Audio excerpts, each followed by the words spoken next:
Maksud saya itu tadi adik-adik yang men-shooting, kalau mau di-upload tolong yang mogok tadi diedit. Soalnya nanti Vespa yang mogok yang dibully Pak Anies juga. Pokoknya apapun yang terjadi di Jakarta ini semua salah Pak Anies. Padahal Vespanya mogok. Setelah sampai tadi saya tanya, itu Vespanya kok mogok, Ustadz Somad? Itu businya busi untuk sepeda motor balap. Dia nggak bisa pelan. Yang naik Ustadz itu kan pelan. Astagfirullah Rabbal baraya. Tapi Masya Allah tabarakallah, luar biasa kesan. Sudah lama saya tidak naik Vespa, ini udah puluhan tahun. Ternyata kalau kita ikut anak muda itu luar biasa. Kita pun ikut muda. Saya sekarang ini rasa-rasa umur 24 aja sekarang. Masya Allah tabarakallah. Ternyata saya datang tidak diminta untuk peletakan batu pertama, tapi menyaksikan tanda tangan prasasti peresmian Masjid Cut Nyak yang akan ditandatangani oleh Gubernur DKI Jakarta. Saya nggak apa-apa takbir karena udah siap. Saya berdiri di samping. Tadi fotonya udah diupload.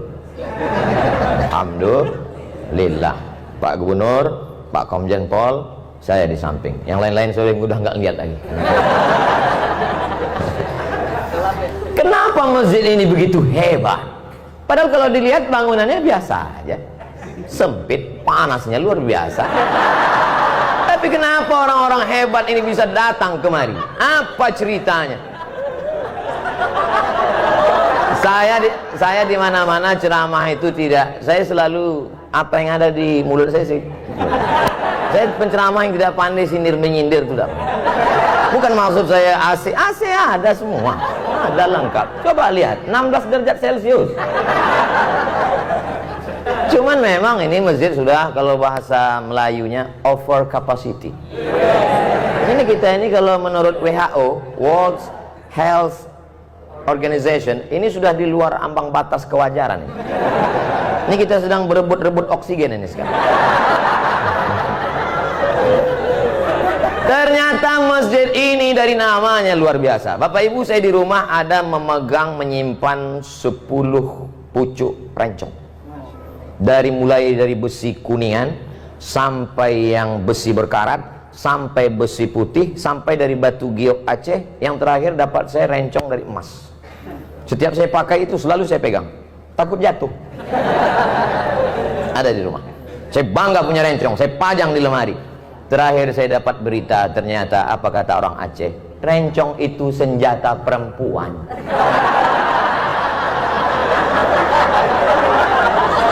Loh, kenapa rencong senjata perempuan? Karena itu membunuh dari jarak dekat. Perempuan Aceh memegang rencong. Ketika dia lihat ada yang membahayakan kehormatannya, harga dirinya, maka dia akan tusuk dari jarak dekat, mati dalam genggaman tangannya. Siapa dia? Cut Nyadin. Jadi masjid ini bukan sembarang nama. Jangan nanti ditanya orang, kamu sholat dari mana? Masjid. Masjid apa? Cut Nyadin. Apa filosofinya? Entah. Cut Nyadin adalah manusia perempuan luar biasa. Diasingkan dalam keadaan kena sakit malaria, dibuang dari kampung halamannya. Bagi dia lebih baik putih tulang daripada putih mata melihat tanah kelahirannya diambil oleh Belanda. Alhamdulillah Belanda sudah pulang semua karena teriakan bangsa Indonesia, takbir! Lari Belanda, tinggal terong Belanda lagi. Saya pergi ceramah ke Maulabo. Di antara tokoh di Maulabo masih Aceh juga, namanya Teku Umar. Kalau Tengku itu ulama, kalau Teku itu bangsawan, bangsa yang hidup di awan. Teku Umar bangsawan. Ketika saya minum kopi di warung di depan Masjid Islamic Center, tertulis di situ gambar Teku Umar besar. Andai aku mati, maka aku mati syahid. Andai aku hidup besok pagi, aku masih bisa minum kopi. Ternyata mereka menghadapi hidup itu simpel, tidak ribet, tidak jelimet. Hidup itu biasa aja, guys. Jangan terlalu hidup ini dibuat payah. Andai aku mati malam ini, mati syahid. andai hidup besok pagi masih bisa minum kopi. Minum kopi. Hidup sudah pahit, jangan minum kopi pahit. Tapi jangan ditulis di baju kaos. Ini banyak anak muda dapat ide langsung tulis, hidup sudah pahit, jangan minum kopi pahit. Dipakai sholat berjamaah. Bahaya, teman di belakang yang senyum. Makanya kalau ke masjid jangan pakai baju yang bertulis tulisan, polos aja seperti baju saya, baju Pak Anies. Kami tidak pernah bersepakat untuk satu warna. Beliau pakai baju biru, saya pakai sal biru. Memang ternyata orang kalau sehati itu memang. Saudara yang dimuliakan Allah Subhanahu wa taala, apa kelebihan masjid ini? Namanya punya kelebihan, perjuangannya. Maka setiap orang yang sholat di sini mengambil prinsip perjuangan itu. Sedang perempuan saja tidak mau menyerah kepada Belanda, apalagi laki-laki. Kamu laki-laki apa perempuan? Gitu kalau jawab. Sekarang banyak juga laki-laki ini ketika ditanya, kalau laki-laki apa perempuan? Eka sebenarnya perempuan, terjebak di tubuh laki-laki. Kalau ada yang model-model begini, serahkan ke Pak Komjen Pol, serahkan ke Pak Polisi supaya dilatih dia gerak jalan. Memang awal-awalnya dia dilatih, dia karate biar bangkit semangat jantannya. Suruh dia lari, mungkin larinya, tapi kalau udah diikatkan di situ daging, suruh kejar anjing herder, insya Allah hilang bencongnya. Saudara yang dimuliakan Allah Subhanahu wa taala, kenapa dengan masjid Cunyadin? Ternyata masjid ini kecil tapi perjuangannya luar biasa. Disebutkan oleh Pak Gubernur tadi, kanan jalan, kiri jalan, depan jalan, belakang jalan. Tapi akal tak pernah putus untuk berpikir bagaimana membangun rumah Allah. Tidak bisa ke samping, harus ke atas. Makanya pertumbuhan itu ke atas, bukan ke samping. Ke atas. Tidak pernah putus asa. Ibu-ibu tadi semua di bawah. Mohon maaf Bapak Gubernur, Bapak Komjen Pol, ketika saya naik tadi agak terlambat di atas. Pak Gubernur minta saya duluan. Saya bilang Pak Gubernur duluan. Pak Komjen Pol, saya ini jelaskan supaya jangan sampai nanti ditulis Pak Gubernur mendahului Ustadz, kena lagi. Pak Gubernur tadi mau saya duluan, saya bilang Bapak duluan. Kemudian Pak Komjen Pol, saya bilang Pak Safrudin duluan. Kenapa Ustadz belakangan? Saya masih mau menase kepada ibu-ibu semua. Mereka di bawah menyaksikan kita dengan layar. Pak pengurus masjid, di bawah ada layar, mereka bisa lihat kita. Alhamdulillah. Ibu-ibu yang di bawah jangan berkecil hati, karena saya ini lebih bagus di layar daripada aslinya. Al-Mukarram, Ustadz, guru-guru kita tak dapat disebut satu persatu, tapi insya Allah semuanya masuk ke dalam surga Allah. Apa kehebatan masjid ini? Ternyata setiap hari Jumat ada program makan gratis. Mudah-mudahan setelah diumumkan ini Jumat nanti semakin banyak yang nyumbang, bukan semakin banyak yang datang bawa perut kosong. Saya dulu pernah 2 semester di UKM, University Kebangsaan Malaysia Selangor, tidak selesai karena saya dapat beasiswa ke Maroko. Lalu saya tinggalkan 2 semester di UKM. Kemarin saya pergi ke UKM, Ustaz Somad berapa lama di UKM? Saya bilang 2 semester. Ustaz kami angkat jadi alumni. Loh, saya nggak tamat, saya bilang. Peraturan baru 4 hari saja belajar sudah yang alumni. Jadi saya sekarang dianggap sebagai alumni UKM Selangor, University Kebangsaan Malaysia. Banyak yang membahagiakan saya.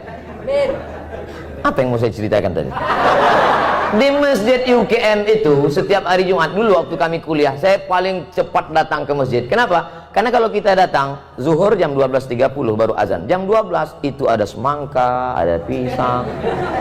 Jadi ternyata memotivasi mahasiswa yang memang sulit uang belanja waktu itu. Awal-awalnya itu pemanis, tapi kata pepatah orang Melayu, Allah bisa karena biasa. Pancingan anak-anak muda, mungkin awalnya dia niatnya tidak untuk sholat Jumat. Kau datang kemari kenapa? Lapar mau makan siang. Itulah makna dakwah. Coba lihat bahasa Arab. Da'a ya'du'u da'watan. Dakwah artinya ad-da'watu ila ta'am, ngajak makan. Asal muasal kata dakwah itu ngajak makan. Makanya dulu para habaib di Jakarta ini, Al-Haddad, As-Sagab, bin Syihab, Barakbah, mereka itu kenapa majelis maulidnya ramai? Karena ada Makan, motong kambing sampai 10-20 ekor. Itu awalnya dulu. Kiai-kiai di Jawa itu tanam padi luas, maka kalau santri-santri datang dikasih makan. Ini belum jelas nih, habisnya ada makan apa enggak?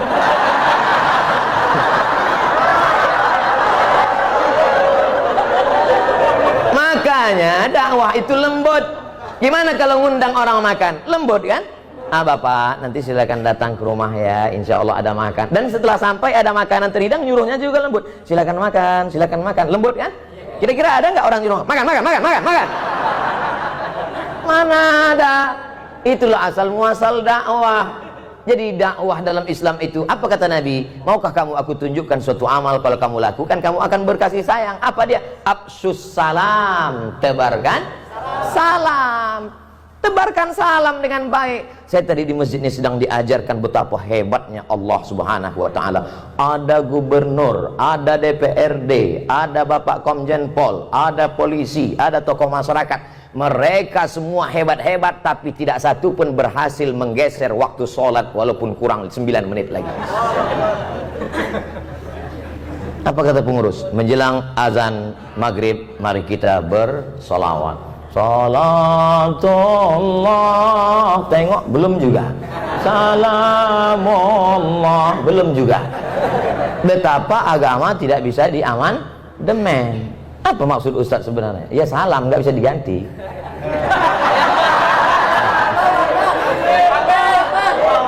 Kadang orang sulit nangkap isi ceramah saya. Memang gitu kalau orang cerdas ngomong, payah ngomong. Saudara yang dimuliakan Allah Subhanahu wa taala, maka yang bisa kita robah itu bukan waktu sholat, bukan sesuatu yang sudah baku, tapi yang kita robah adalah yang berada bunga-bunganya, hiasan-hiasannya. Yang sebelumnya di masjid cuman ada datang sholat, datang ada makanan. Tirulah Masjid Cut Nyadin. Hai saudaraku pengurus-pengurus masjid dimanapun berada, jangan bangga dengan uang kas masjid begitu banyak. Sebelum khatib naik mimbar, mari kita dengarkan dulu pengumuman dari ketua masjid. Alhamdulillah, masjid kita saat ini ada uang kas 200 juta. Bangga. Uang siapa? Bukan itu kebanggaan masjid. Perhatikan karpetnya, perhatikan tangganya, perhatikan suara. Saya semangat ceramah ini, kenapa? Suara mikrofon menggelegar. Kadang kita mau ceramah ini baru awal ini udah putus-putus. Asal mari nur. Tapi alhamdulillah tabarakallah, bangga. Jadi uang masjid itu manfaatkan untuk kepentingan umat. Tiru masjid ini. Ustaz Somad, ini masjid ini setiap hari Jumat ada makannya. Dari mana Pak? Tidak tahu dari mana. Hamba Allah ada saja datang. Masya Allah tabarakallah. Buat pengumuman. Rumah makan yang berada di sekitar masjid, silakan setiap rumah makan kirim 10 bungkus. Awas kalau nggak ngirim. Ngajak, bukan ngejek, merangkul, bukan memukul. Wahai yang punya rumah makan, kalau kamu mau laris, mau dagangannya berkah, kirimkan. Kalau enggak, lihatlah nanti. Ada program yang luar biasa. Kadang saya melihat masjid yang megah, yang cantik, yang indah tuh kadang hati-hati juga. Di beberapa masjid saya pernah ceramah, masuk saya, karpetnya bagus sekali. Begitu saya injak, kaki saya tenggelam. Bagus sekali. Pas mau saya puji, tiba-tiba masuk kertas dari belakang. Tertulis, Ustaz Somad tolong umumkan, karpet masih ngutang. Tapi dari tadi Masjid Cut Nyadin, Masya Allah, tabarakallah, indah. Lampunya indah, kaligrafinya mantap, terang benderang. Kadang di beberapa masjid saya ceramah direkam gelap. Ada komen di YouTube itu, Ustadz muka hitam sesat. Tapi di Masjid Cut Nyadin, Masya Allah, tabarakallah, cantik dan indah. Apalagi program-program yang ada, anak-anak muda diajar silat. Ini ada program anak mudanya di sini diajar silat. Ini sekarang banyak orang pandai bersilat, silat lidah. Bukan itu, anak-anak muda kita, selamatkan anak kita dari narkoba, selamatkan dari LGBT, selamatkan dari pergaulan bebas. Anak muda, hawa nafsu bergelora, darahnya bergejolak. Ini kalau tidak disalurkan pada kegiatan yang positif, dia akan rusak, Maka kalau mau anak muda Anda selamat, datanglah tiru program Masjid Cut Nyak. Hai seluruh pengurus-pengurus masjid di seluruh Indonesia, Malaysia, Brunei Darussalam, Thailand, Patani Selatan, Moro, Filipina. Ustaz kok pede kali ngomong, loh ini kan akan diupload, jangan lupa subscribe, like, and share.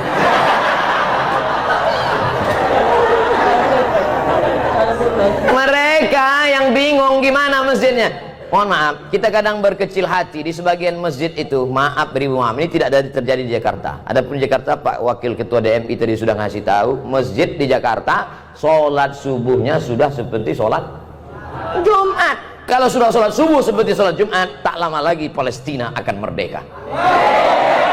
Dulu Palestina dibebaskan oleh Umar bin Khattab, Arab Quraisy. Dulu Palestina sudah dibebaskan oleh Salahuddin Al-Ayyubi, Sultan Saladin, Kurdistan, dari Kurdi. Dulu Palestina sudah dibebaskan, Konstantinopel dibebaskan oleh dia, Muhammad Al-Fatih, Turki. 3 bangsa besar sudah dapat jatah. Arab Quraisy sudah, Kurdi sudah, Turki sudah. Siapa yang belum? Orang Jakarta yang akan membebaskan Palestina, pemuda-pemuda yang istiqomah, bikers subuhan. Tulis berikut ini pemasangan jaket kepada Ustadz Abdul Somad dari bikers subuhan. Pakai begitu, habis pakai foto-foto, selesai itu saya pun naik lah jam 5 subuh ke masjid. Habis itu masuk angin. Selesai dari masjid langsung ketuanya datang. Mohon maaf Pak Ustadz, iya itu tolong jaketnya dibuka lagi. Rupanya untuk foto aja. Enggak apa-apa, tapi kita tetap bangga. Kenapa? Yang ke masjid adalah anak-anakmu. Oh, enggak, itu di Jakarta, di tempat lain menyedihkan. Yang ke masjid ini yang udah ya diintai-intai malaikat maut. Mengingat mati. Masjid kita Masya Allah tabarakallah tuh anak-anak muda berdiri. Anak muda. Gimana anak muda ini bisa berdiri? Nggak dapat tempat. Masjid aja nggak bisa masuk, apalagi di sorga.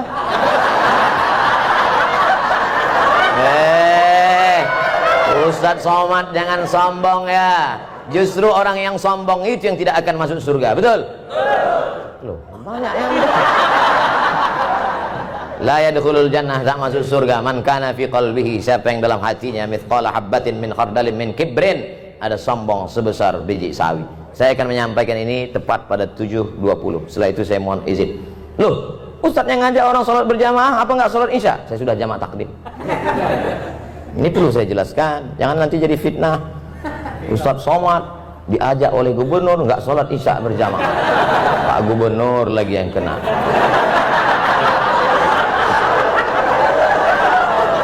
Saya mohon maaf Pak Gubernur, saya nggak bisa bela di sosmed karena saya pun babak belur juga. Tapi insya Allah kalau kita tidak ada dendam, tidak ada marah, semuanya enjoy, semua kritikan itu kita anggap sebagai cara orang untuk menunjukkan bahwa kita rendah di hadapan Allah Subhanahu wa Ta'ala. Saya kemana-mana kalau di Jakarta salaman, cium tangan. Orang Jakarta kalau di Sumatera cium sekali. Jakarta kalau di Riau, di tempat saya di Medan cium sekali. Jakarta cium auto reverse, tuk tuk tuk tuk. Baju dicari, luar biasa sambutan orang Jakarta. Disambut, diberi kursi, ceramah, letak tinggi. Di sini aja saya ceramah berdiri.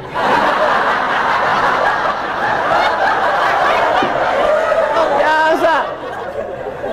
Itu kalau tidak dibully orang, kalau tidak diejek orang, itu lama-lama muncul ujub kita, muncul takbur kita.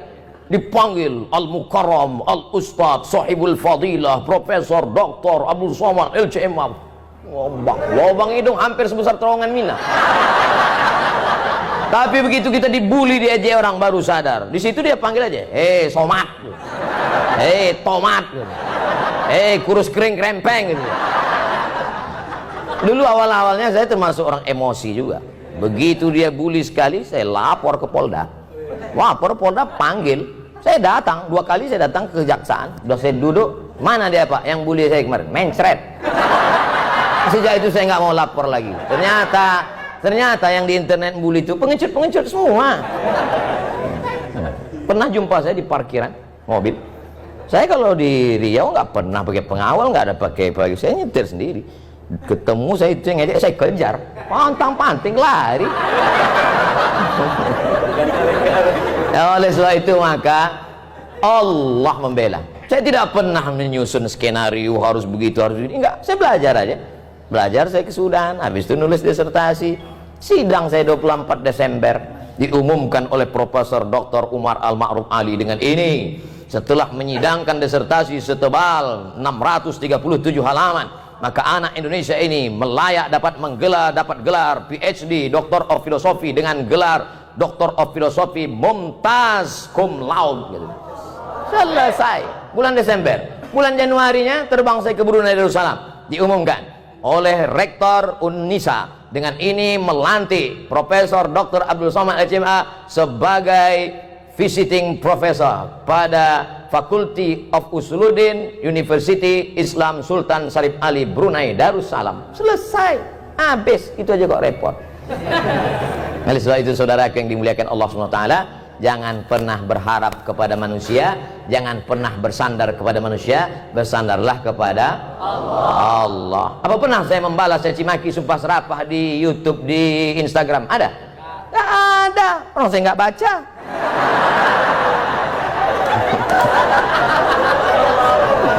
Saudara yang dimuliakan Allah SWT, apa gunanya ucapan kita iyyaka na'budu wa iyyaka nasta'in? Mungkin begitu cara Allah ingin menghapuskan dosa kita, mungkin begitu cara Allah ingin mengangkat derajat kita. Bayangkan, kita tidak pernah memikirkan dia sekalipun, tapi dia memikirkan kita 24 jam, siang malam dia berpikir gimana cara membuli, gimana cara membuli. Sementara kita nggak pernah mikirkan dia walau sedetik pun. Kasihan deh lu. Loh, kok jadi curhat jadinya? Saudara yang dimuliakan Allah Subhanahu wa taala, maka masjid itu yang dijual adalah programnya. Kalau sholat cuman masjid dipakai untuk cuman sholat Jumat, apa gunanya masjid? Allahu Akbar, Allahu Akbar. Kami pun mampir ke masjid. Saya diundang jam 4 subuh. Naik mobil dijemput, datang. Pas dengar suara azan, kami pun mampir. Ini udah dengar suara azan. Kami pun mampir. Rupanya azan handphone. Masjid dikunci. Masjid berikutnya kami mampir lagi, dikunci. Sampai saya terpikir, kenapa nggak mereka tulis aja di pintu itu, Masjid Al-Ikhlas, Jumat saja. Tempat tidak boleh disebutkan, menjaga kode etik jurnalistik. Sampai akhirnya kami lihat ada masjid yang buka, masjid rumah makan. Alhamdulillah kita bisa sholat subuh, sudah lewat 20 menit. Sampai di dalam masjid, lihat supir truk tidur semua. Bau ngences, bau air liur semua. Saya panggil tim ngomong sama resepsionis rumah makan itu, kasir ngomong. Apa ngomong sama dia Pak Ustadz? Kasih tahu ganti karpet itu, jangan biarkan orang tidur di masjid, bau masjid kotor. Kenapa nggak Ustadz yang ngomong? Badan dia tegap. Kita cari tim yang tegap. Satu tim ngomong, Pak, itu masjid rumah Allah, kenapa dibiarkan karpetnya kotor? Kenapa dibiarkan orang-orang tidur di sana? Itu bukan tempat buang najis kotoran, itu adalah rumah Allah. Baik Pak, iya kami akan ganti. Kebetulan tim kita ini tegap, besar, kumisnya melintang. Kalau kau punya jabatan, kau punya kekuasaan, kau punya otot yang tegap, pakailah untuk menolong rumah Allah Subhanahu wa ta'ala. Ustaz Abdul Somad suaranya aja besar. Banyak orang mengatakan, apa itu Ustaz Somad itu Ustaz keras? Suaranya, hatinya lembut, selembut sutra. Kalau tak percaya, belahlah dadaku. Saudara yang dimuliakan Allah Subhanahu wa ta'ala, maka apapun yang kita punya, penyerahan plakat penghargaan kepada yang sudah memberikan hartanya untuk Masjid Cut Nyak. Kira-kira plakat itu dibawa mati nggak? Tidak. Lalu maksud Ustaz plakat itu untuk Ustaz aja? Enggak. Plakat itu letakkan di rumah, anak cucumu akan melihat, dia akan bertanya, papa, mama, itu apa? Plakat. Plakat itu apa? Diberikan oleh Masjid Cut Nyak. Papa dulu ada minta enggak? Enggak. Untuk apa? Supaya mendidik mereka. Seringkali kita berkata bersedekahlah. Papa udah sedekah? Belum. Tapi ini langsung bersedekah dengan pemberian. Bapak mungkin tidak penceramah, Bapak mungkin tidak populer, Bapak mungkin tidak punya follower seperti yang dikatakan pembawa acara tadi 1 juta. Itu yang ada perlu saya luruskan itu. Dulu setahun yang lalu 9 juta follower. Hilang. Sekarang yang baru ini 2,6. Yang baru ini 2,6. Ini nampaknya habis ketemu Pak Anies hilang juga ini.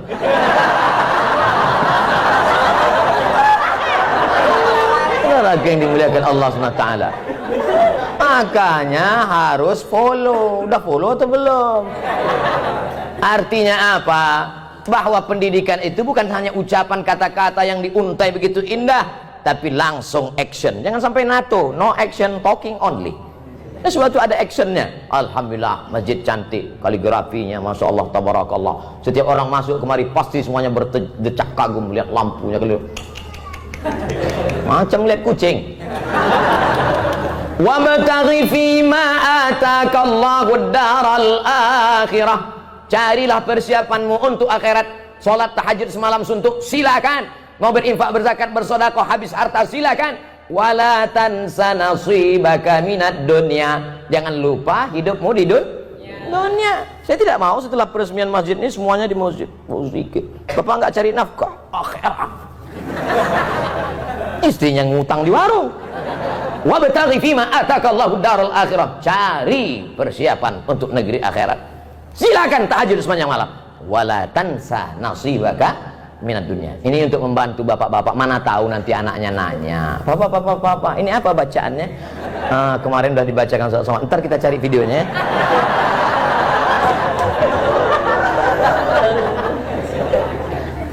Yang punya masalah dalam hidup, hidup adalah tempat masalah. Berani hidup, berani menghadapi masalah. Takut hidup, jangan.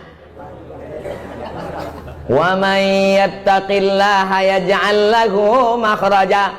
Siapa yang bertakwa kepada Allah, maka Allah akan berikan dia makhraja, solusi terhadap masalah yang dia hidup. Apapun masalah hidupmu, kuncinya satu, takut kepada Allah. Ini sekarang orang takutnya bukan sama Allah. Ayyalas salah. Iya Pak.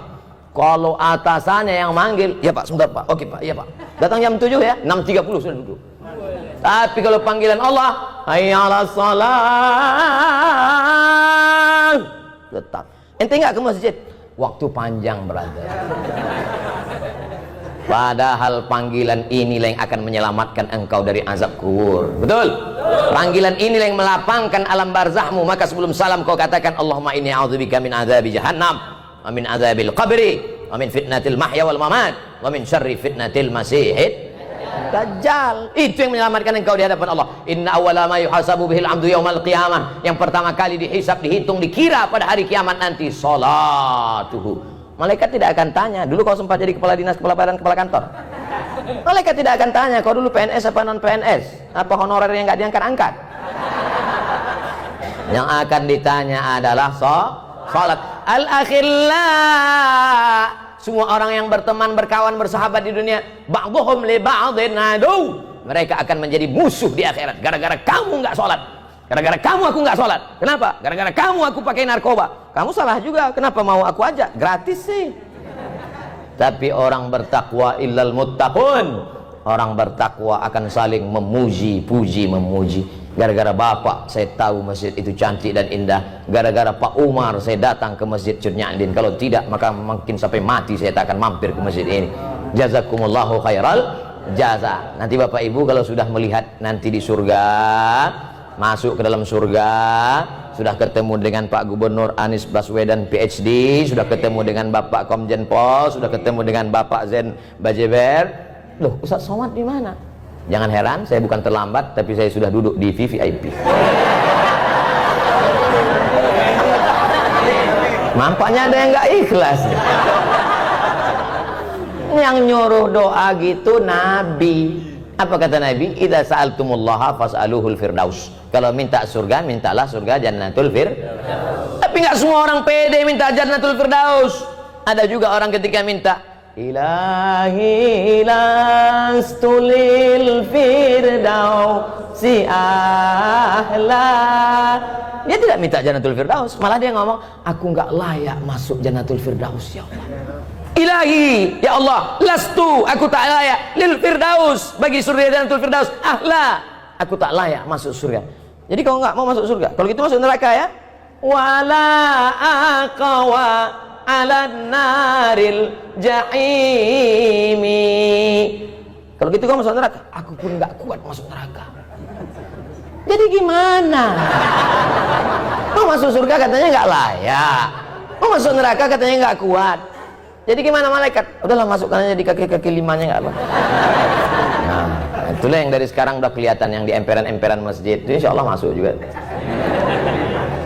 Jangan sangka diri kau hina, tapi husnuzonlah kepada Allah. Apa kata Allah dalam hadis qudsi? Ana inda husni zanni abdi bi. Aku menurut prasangka hambaku kepadaku. Maka bersangka baik kepada Allah. Tapi sangka baik ini setelah ibadah.